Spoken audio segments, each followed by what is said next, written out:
Olá, querido amigo, tudo bom? Que alegria estar com vocês no estudo da lição de Escola Sabatina de terça-feira, que tem como título Guilherme Miller e a Bíblia.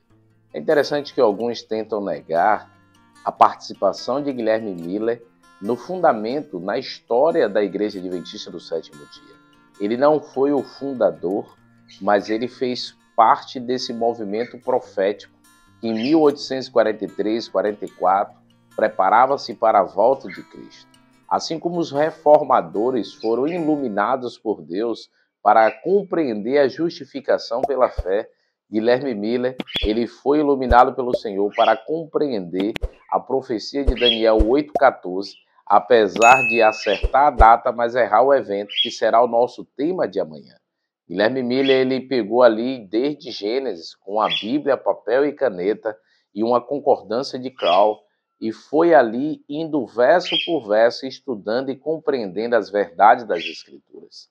A própria Bíblia ela explica a si mesmo, e se você olhar alguns versos que a lição trouxe, facilita na nossa compreensão das Sagradas Escrituras.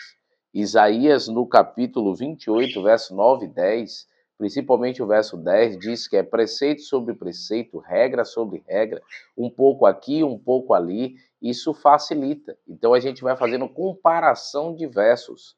Além disso, o livro de João, no capítulo 16, verso 13, diz que o Espírito da verdade guia a verdade. O próprio Espírito Santo que inspirou aos escritores bíblicos, ele hoje nos ilumina para compreender. Então, por isso que a sabedoria humana, ela é importante termos a questão interpretativa, mas nada substitui a interpretação do Espírito Santo e nos dá a compreensão. Precisamos, então, do Espírito Santo nos guiando a essa verdade. E também o texto de Pedro, 2 Pedro 1, 19 a 20, diz que nenhuma profecia foi dada por vontade humana, mas homens inspirados por Deus. Não foi apenas uma escrita de homens que colocaram da sua cabeça, mas o Espírito Santo que os guiou, não inspirando palavra por palavra, porque cada um escreveu de acordo com o seu conhecimento e de acordo com a linguagem que tinha. Você vê que o grego do Pedro é diferente do grego de Lucas, que era um médico, mas os dois foram inspirados pelo Espírito Santo. Além disso, a lição traz uma outra pergunta. Leia Daniel e ele dá outras passagens, como 1 Pedro, Apocalipse, e a pergunta que vem é: o que essas passagens nos ensinam sobre a compreensão das profecias? Há pessoas que, quando chegam em Daniel, o Apocalipse, acha-se que não há compreensão para esses livros que são livros proféticos e difíceis.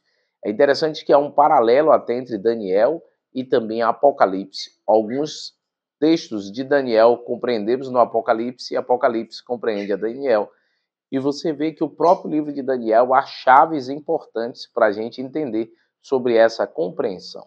Ao olharmos Daniel 1,17, diz que Deus dá o conhecimento e a inteligência.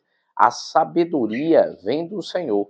É a coisa mais importante que devemos ter ao estudar as Sagradas Escrituras.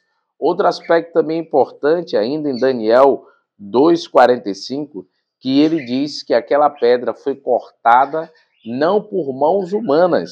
E ele diz que Deus é quem guiou, Deus é quem está à frente. E Apocalipse, capítulo 1, do verso 1 a 3, eu gosto principalmente do verso 1, diz que o livro de Apocalipse é revelação de Jesus Cristo e dada por quem?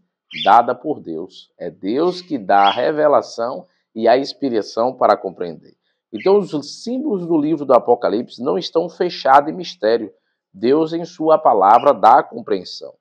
Guilherme Miller usou para entender diversas profecias, principalmente Daniel, baseando-se no aspecto de que precisamos ter o princípio dia-ano, e se a gente aplicar o princípio dia-ano na profecia, baseado em Números 14, 34, Ezequiel 4, 6, conseguimos compreender diversas profecias.